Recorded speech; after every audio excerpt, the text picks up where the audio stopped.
जमालपुर खास का एक छोटा सा गांव कॉमरेड शगुन, जहां की आबादी की अक्सरियत हिंदू है।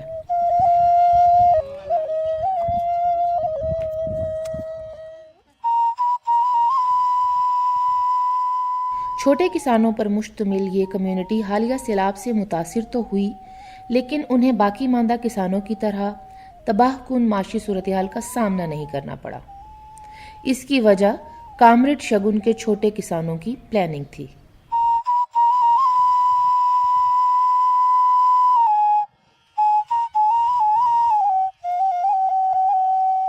इन छोटे किसानों ने अपनी ज़मीनों पर रवायती काश्तकारी के साथ साथ मल्टी क्रॉपिंग का तजुर्बा भी किया और अपनी ज़मीनों पर ना सिर्फ कम वक्त में तैयार होने वाली फसलें, सब्जियां और फल उगाए,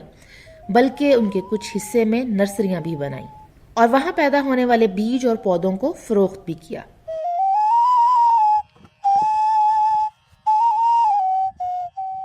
कॉमरेड शगुन की हिंदू कम्युनिटी ने यह काम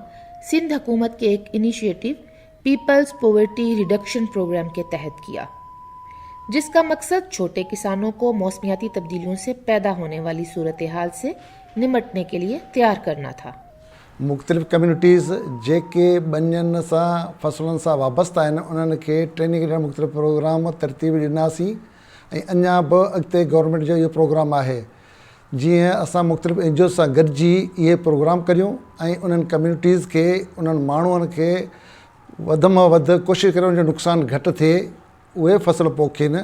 जंहिं मंझि अगरि इतफ़ाक़ सां को नुक़सानु कंहिं फसल में घटि थो थिए त ॿिए फसल में एॾी सघ हुजे जीअं ज़मींदार पंहिंजे नुक़सान खे पूरो करे सघे। त असांजो नुक़सानु वधिजे हा,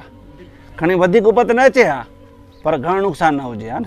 त असां पहिरियां कणक मां असां पहिरियों पंहिंजो मुंहिंजे तजुर्बे जे आधार ते आउं चवंदुसि त जेको हिते जो जेको ज़मींदार आहे त उहो जेकॾहिं हिकिड़े एकड़ में मुख़्तलिफ़ जेकॾहिं मेवनि जा फसल लॻाईंदो, जीअं अंब आहे, चीकू आहे, लीमो आहे, बेर आहे, ऐं उन सां गॾु जेकॾहिं उन इनपुट ते जेकॾहिं सब्ज़ी लॻाईंदो त उन सब्ज़ी में बि फ़ाइदो आहे ऐं उन मां पैदावार मिलंदी ऐं गॾोगॾु उन जेको आर्चर्ड मां जेके ॿूटा आहिनि, मेवे आहे, उन मां फ़ाइदो थींदो। जेकॾहिं असां सेप्टेम्बर अक्टूबर खां असां पंहिंजी ज़मीन जी तयारी करे उन में फसल असां लॻायूं, ख़ासि तौर ते वेजिटेबल 2 खां 3 4 उन सां गॾोगॾु ग्रास या जेको आहे साओ जेको आहे गाह, उहो असां लॻायूं त उहो वेंदे माना जून ताईं असां खणी सघूं था। जुलाई खां पोइ वरी बरसातूं या मानसून जी सीज़न आहे, उन में असां उन ॿोॾि खां बची पवंदासीं ऐं असांजो जेको आहे फसल जी जेका आहे उहा सुठी पैदावार थींदी। जीअं उन्हनि में सघ आहे, जीअं तव्हां ॾिठो आहे त असां वटि हीउ फालसो ऐं ज़ैतून, इहे ॿोॾि जी सूरत में जिते असां वटि महीनो 1.5 महीनो पाणी बीठल रहियो ॿोॾनि में, त बि उन्हनि खे को नुक़सानु ओतिरो कोन पहुतो जीअं अंब खे या ॿियनि फसलुनि में पहुतो थिए। मल्टी क्रॉपिंग यानी कम वक्त में ज़्यादा मुनाफा देने वाली फसलों को काश्त करने के लिए छोटे किसानों को तरबियत भी दी जाती है। अहिड़ी नंढड़ी फसल पोखिजे जेको 2-2.5 महीननि में कुझु न कुझु मिले। सो उन में ईअं बि हींअर थियो आहे त वॾी फसलूं छॾे नंढी फसलूं पोखियो, उन में बि हींअर माना जी तूरियो थियो, जी बरसिंग थियो ऐं इहे नंढा फसल यकदमि माना पैसा अचनि। जीअं कमान जा फसल पाणी जी वधि घटि थिए पई, उन लाइ वरी नंढा फसल पोखूं था त उनमें सुठी आमदनी मिले थी। सिंध हुकूमत इन किसानों को सूद से पाक कर्जे भी देती है। अहम बात यह है कि 2017 में शुरू होने वाले इस प्रोग्राम के तहत दिए जाने वाले लाखों रुपयों के कर्जों से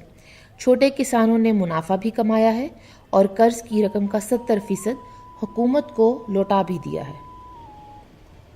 किसान बताते हैं कि उन्हें मल्टी क्रॉपिंग से फ़ायदा उठाता देखकर दूसरे देहातों के किसानों ने भी मल्टी क्रॉपिंग का तजुर्बा शुरू कर दिया है। हिते सिंध सरकार वारनि हिन असांजे दोस्तनि जी तरबियत कई आहे सरसू वारनि जी, जंहिंमें जे घटि आमदनी घटि इरादीअ में वधीक आमदनीअ जा 3-3 4-4 फसल हुन लॻराए, जंहिंमें नर्सरीअ गाह चारा ऐं भाॼियूं वग़ैरह इहे लॻराए असांखे वधीक उपत थी। ऐं असीं बि हिननि खे दोस्तनि खे ॾिसी हिननि मञा सिखी असां बि